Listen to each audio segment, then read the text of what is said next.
Friends, welcome to സിമീസ് നാടൻ kitchen. ഇന്ന് നമ്മൾ ചെയ്യാൻ പോകുന്നത് കേരളത്തിൻ്റെ വടക്കോട്ടുള്ളത് ചില മലബാർ ഭാഗത്തേക്ക് ഉണ്ടാക്കുന്ന സാമ്പാറാണ്. അത് തേങ്ങ വറുത്തരച്ചാണ് അവിടെ സാമ്പാർ ഉണ്ടാക്കുന്നത് കേട്ടോ.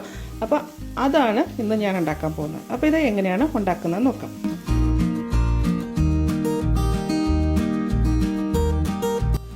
സാമ്പാർ ഉണ്ടാക്കാൻ വേണ്ടിയിട്ട് ഞാൻ കുറച്ച് പരിപ്പ് എടുത്തിട്ടുണ്ട്. ഇതൊരു 1/3 കപ്പാട്ടോ.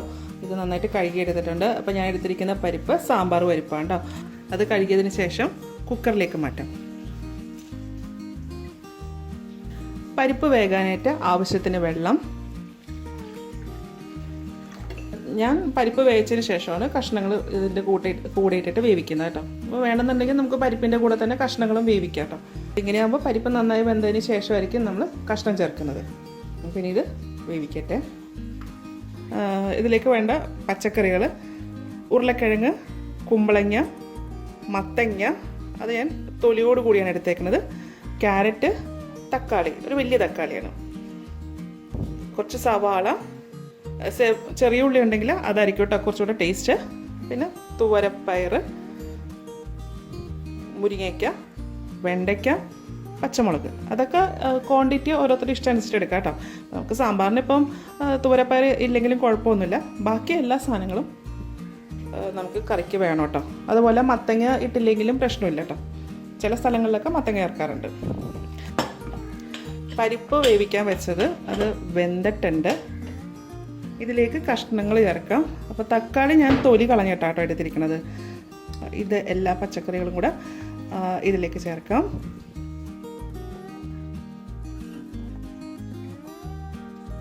ഇതിലേക്ക് നമുക്ക് വെണ്ടയ്ക്ക, മുരിങ്ങയ്ക്ക, പച്ചമുളക് ചേർക്കണ്ട കേട്ടോ. ബാക്കിയെല്ലാം ഇതിലേക്ക് ചേർക്കണം. തുവരപ്പയർ, പിന്നെ ഉരുളക്കിഴങ്ങല്ല, സവാള. നമ്മുടെ ചെറിയ ഉള്ളിയാണെങ്കിൽ സാമ്പാറിന് കുറച്ചും കൂടെ ടേസ്റ്റ് കൂടും കേട്ടോ. അപ്പോൾ ഇത്രയും ഇട്ടിട്ടുണ്ട്. ഇതിനകത്ത് നമുക്ക് ഓൾറെഡി വെള്ളം ഉണ്ട്, അപ്പോൾ ഇനി വെള്ളം ചേർക്കണ്ട. ഇതിലേക്ക് കുറച്ച് ഉപ്പും കൂടെ ചേർക്കാം. ഇനി ഇത് ഒരു വിസിൽ വരുന്നവരെ വേവിക്കാം. ഇതിലേക്ക് വറുത്തരയ്ക്കാൻ വേണ്ടത് 1/4 കപ്പ് തേങ്ങ, ഒരു 3-4 വറ്റൽമുളക്, 1 ടേബിൾ സ്പൂൺ കടലപ്പരിപ്പ് അല്ലെങ്കിൽ പീസ് പരിപ്പ്, 1/2 ടീസ്പൂൺ ഉഴുന്ന്, 1/2 ടീസ്പൂൺ ഉലുവ, 1 ടേബിൾ സ്പൂൺ മല്ലി. ഇത് വറുക്കാൻ വേണ്ടിയിട്ട് ഒരു ചീനച്ചട്ടി ചൂടാക്കുക. അതിലേക്ക് ഒരു 1/2 ടേബിൾ സ്പൂൺ വെളിച്ചെണ്ണ ഒഴിക്കാം. അപ്പോൾ വെളിച്ചെണ്ണയിൽ തന്നെ ഒഴിക്കാൻ നോക്കാം കേട്ടോ. 1/2 ടേബിൾ സ്പൂണോ 1 ടേബിൾ സ്പൂണോ ഒക്കെ ഒഴിക്കാം കേട്ടോ. എണ്ണ ചൂടായതിനു ശേഷം കായ ഇട്ട് കൊടുക്കാം. അപ്പോൾ ഞാൻ കായ ചെറിയ ചെറിയ കഷ്ണങ്ങളായിട്ട് മുറിച്ചേക്കാം കേട്ടോ. അത് പെട്ടെന്ന് തന്നെ മൂത്ത് വരാൻ വേണ്ടിയിട്ട്. ഈ കായം എണ്ണയിൽ കിടന്നിട്ട് ഇങ്ങനെ നല്ല ഇങ്ങനെ പൊങ്ങി വരും. പൊരിയൊക്കെ വറക്കുമ്പോൾ വരുന്ന പോലെ ഇങ്ങനെ പൊങ്ങി വരും കേട്ടോ. അപ്പോഴായത് കായം മൂത്തു എന്ന് മനസ്സിലാക്കുന്നത് കേട്ടോ. നമ്മൾ പൊടിക്കായ ഇടുന്നതിനേക്കാളും ടേസ്റ്റ് ഇതുപോലെ പച്ചക്കായം ചേർക്കുന്നതായിരിക്കും കേട്ടോ. ഇപ്പോൾ ഇതാ നമ്മുടെ കായം നല്ല മൂത്ത് ഇതുപോലെ ഇങ്ങനെ പഫ് പോലെ ആയിട്ടുണ്ട് കേട്ടോ. അപ്പോൾ ഞാൻ ഇതിലേക്ക് തന്നെ നമ്മൾ എടുത്തു വെച്ചിരിക്കുന്ന ആ കൂട്ടുകളുണ്ടല്ലോ എല്ലാം കൂടി ഇട്ടിട്ട് വറക്കുക കേട്ടോ. അപ്പോൾ ഞാൻ ഇങ്ങനെയാട്ടോ ചെയ്യുന്നത്.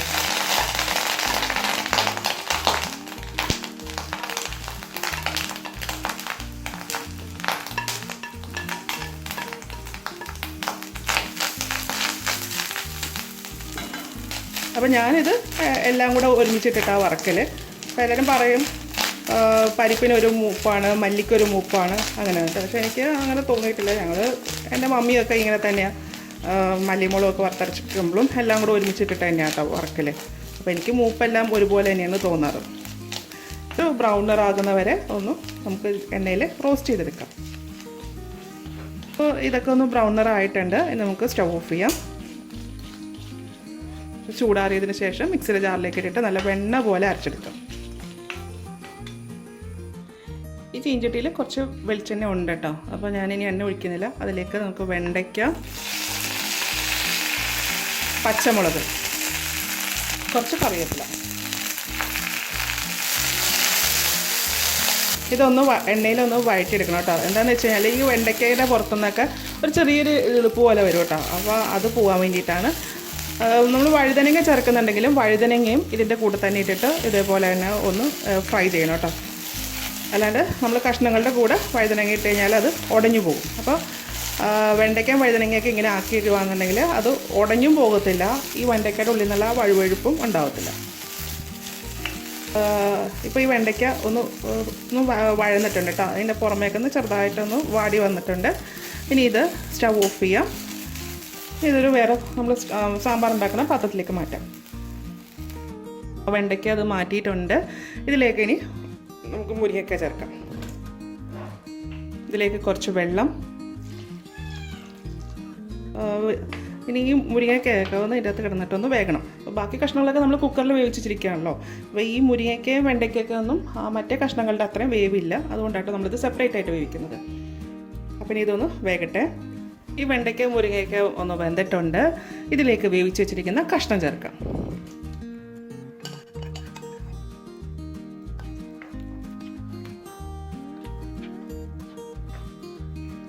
അര ടീസ്പൂൺ മഞ്ഞൾപ്പൊടി, അരച്ച് വെച്ചിരിക്കുന്ന അരപ്പ്, മിക്സിയുടെ ജാറൊന്ന് കഴുകി ഒഴിക്കാം. ഇതിലേക്ക് സാമ്പാറിന് ആവശ്യമുള്ള വെള്ളം ചേർക്കാം കേട്ടോ. ഇതിലേക്ക് ആവശ്യമുള്ള പുളി ഞാൻ ഇതുപോലെ ചൂടുവെള്ളത്തിൽ കുത്തു വെച്ചിരുന്ന കേട്ടോ, അപ്പോൾ അതൊഴിക്കാം. ഇതിലേക്ക് ഉപ്പ് ചേർക്കാം. ഞാൻ ആദ്യമേ കുറച്ചേ ചേർത്തിട്ടുണ്ടായിരുന്നുള്ളൂ. അതിനുശേഷം ഇത് നന്നായിട്ടൊന്ന് തിളയ്ക്കണം. സാമ്പാർ റെഡി ആയിട്ടുണ്ട് കേട്ടോ. അതാ ഇതുപോലെ നല്ല കുറുകിയ സാമ്പാറാണ്.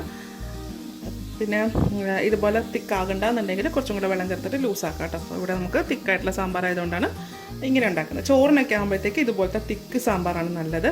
ഇപ്പോൾ ഇഡ്ലിക്കൊക്കെ ഉണ്ടാക്കുന്നുണ്ടെങ്കിൽ കുറച്ചും കൂടെ ലൂസായിട്ട് നമുക്ക് ഉണ്ടാക്കാം. ഇനി ഞാൻ സ്റ്റവ് ഓഫ് ചെയ്യണതാണ്. ഇതിൽ കായം നമുക്ക് ചേർക്കേണ്ട, ഓൾറെഡി തേങ്ങയ്ക്ക് അരച്ചപ്പോൾ നമ്മൾ ചേർത്തേക്കുന്നതുകൊണ്ട് ഇനി കായം ആവശ്യമില്ല. പൊടിക്കായാണ് ചേർക്കുന്നതെന്നുണ്ടെങ്കിൽ അത് ഇപ്പോഴാട്ടോ ചേർക്കേണ്ടത്. ഇനി ഇതിലേക്ക് കുറച്ച് മല്ലിയില, ഇഷ്ടമാണെങ്കിൽ മല്ലിയില ഇറക്കാം. കുറച്ച് കറിവേപ്പില, നമ്മൾ കറിയിലൊക്കെ എത്ര കറിവേപ്പില ഇറക്കുന്നോ അത്രയും ടേസ്റ്റാണ്. ഇനി ഇതിലേക്ക് നമുക്ക് വറുത്തിടുകയാണ് ചെയ്യേണ്ടത്. അതിനായിട്ട് ഒരു പാത്രം ചൂടാക്കിയിട്ട് 1 ടേബിൾ സ്പൂൺ വെളിച്ചെണ്ണ, എണ്ണ ചൂടായി കഴിയുമ്പോൾ അര ടീസ്പൂൺ കടുക്,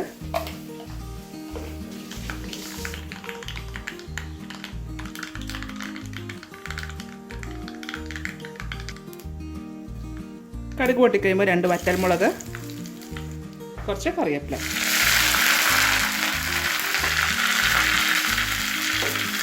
ഇത് സാമ്പാറിലേക്ക് ഒഴിക്കാം.